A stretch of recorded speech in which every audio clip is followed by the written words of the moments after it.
When I was a kid, my favorite room in the house was the garage. I was always outside in the garage making something or creating something or drawing something or putting something together. So yeah, it was a force that's been with me all my life.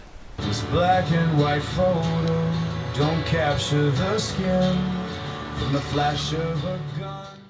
Ever since I was a kid, I have been fascinated with glass and light and stained glass. It was always a mystery as to how did they do that? How did they put that together?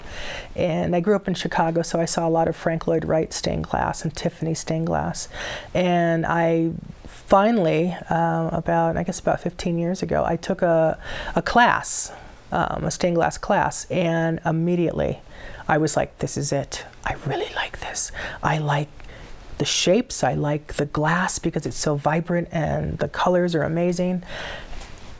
And I just started making stained glass and selling it. It was very organic, the way it evolved.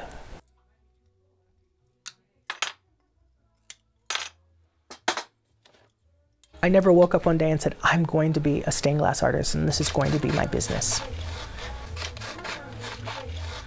What's happening now, and it's happening more and more frequently, and I'm really liking that, is I'm getting a lot of phone calls. We want you to do the wine glasses for our holiday gifts. We have a repair job we want you to do. We have we're building a house and we want you to do our front door and side lights. We love your work. We'd love to have a Chris Norlin original. It's quite exciting.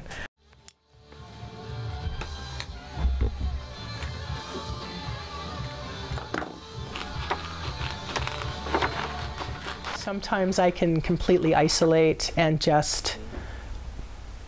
I just stay home and I stay in the studio, and it's like, well, I should go to the store and do some stuff, but oh, I don't want to. I want to stay right here and I want to work. So when I do get out, I really enjoy it, and when my friends pull me out. Like I said, I can wake up in the morning, walk downstairs, I don't even need to make a pot of coffee, and I'm working.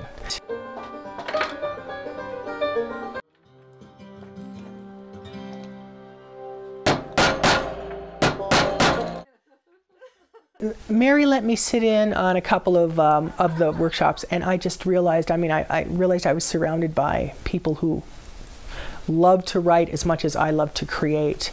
And though it was really fun, and I wrote some very good stuff, but it wasn't my main focus. And so I now kind of work in my studio while they are gathering, and I get to hear some amazing things. I really like being a little fly on the wall and listening to Mary give them instructions and prompts, and then everybody goes around, and if they want to, they can share what they've written, and it's like, oh, I know I'm just being able to hear genius. It is just wonderful. It lends to the house. You know, creativity is a force, and to have that energy in my house is special. I feel very fortunate to be able to do that.